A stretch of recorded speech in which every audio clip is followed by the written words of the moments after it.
Welcome to the first lesson of drawing different body parts. We will first start with the head. You probably heard of Loomis heads mentioned many times if you looked up some head tutorials. Well, we will be using the same head to practice. It's one of the most simple and effective shape to use when drawing your head. But I will be simplifying it for this lesson to make it easier to draw. First, let's train our muscle memory by sketching these simple stabbed oranges. This is a good practice to do for warm-ups or whenever you have no motivation to draw. After a while, it will become a good habit whenever you are beginning to sketch a head. It's okay if your circles are not great. Just keep quickly drawing them to build the habit.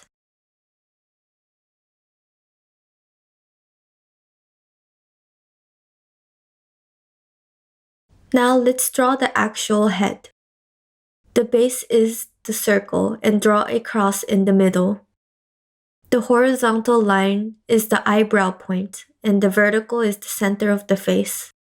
Draw the vertical line longer. From the vertical line, find the placement of the nose and the end of the chin. The location of the nose would be just above from the end of the circle. Then find the end of the chin. The space from the eyebrow line to the nose is the same length as the space from the nose to the end of the chin. Now let's crop a little of the sides of the circle and draw the jawline.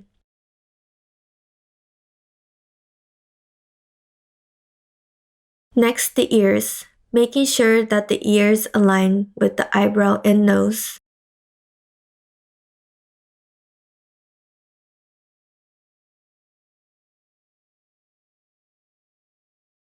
The eye area will be shaped like a trapezoid. The bottom of the trapezoid is where the bottom of the eyes is placed.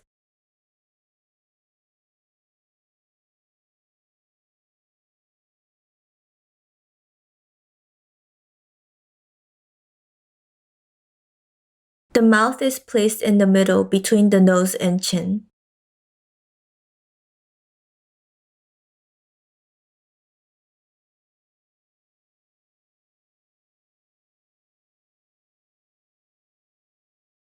The trapezoid shape is helpful when drawing the shape of the eyebrows.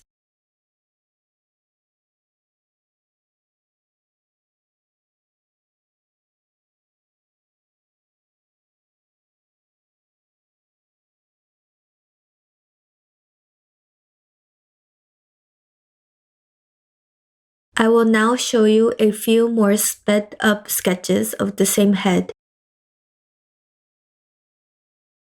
As you can see, it works pretty effectively.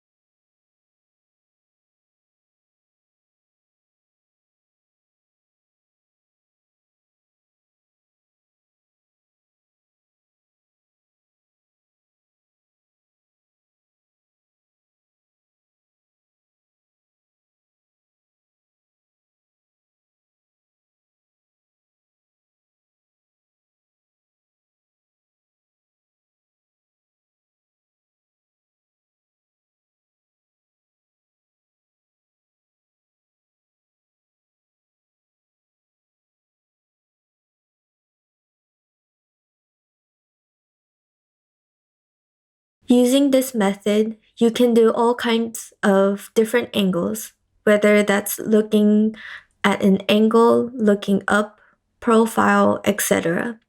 The alignment of the eyebrow and nose to the ear remains the same. The vertical line will always stay straight no matter which angle the face is facing. However, when you are looking for the alignment of the eyebrow and nose to the ear, The guidelines will circle around the volume of the head instead of a straight line.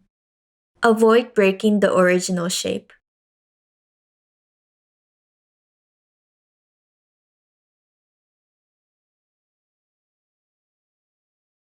I always try to find which angle the head is facing by drawing a horizontal line for the eyes. So if you would like, you can draw the horizontal line for the placement of the eyes first and draw over another horizontal line above to create the eyebrow. The order doesn't matter, whatever method is easiest for you.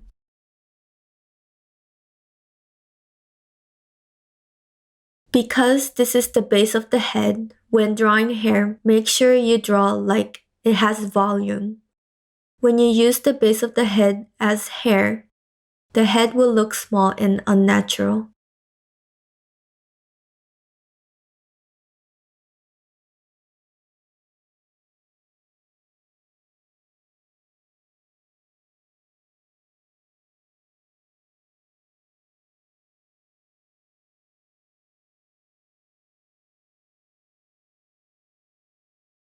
Here is the side profile guidelines.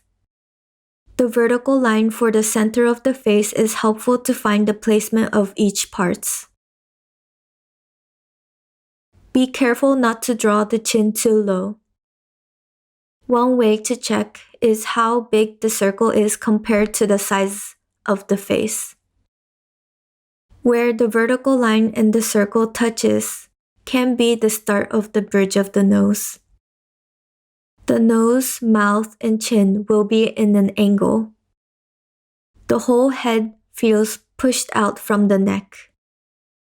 The eyes will be within the half trapezoid and not too close to the bridge of the nose.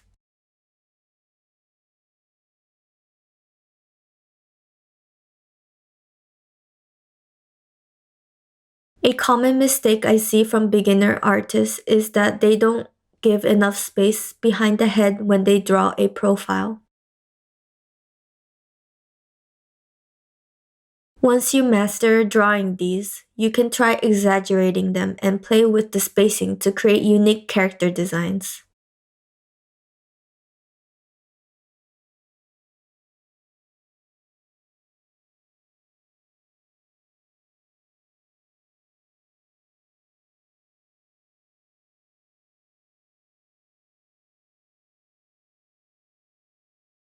That's it for lesson 1.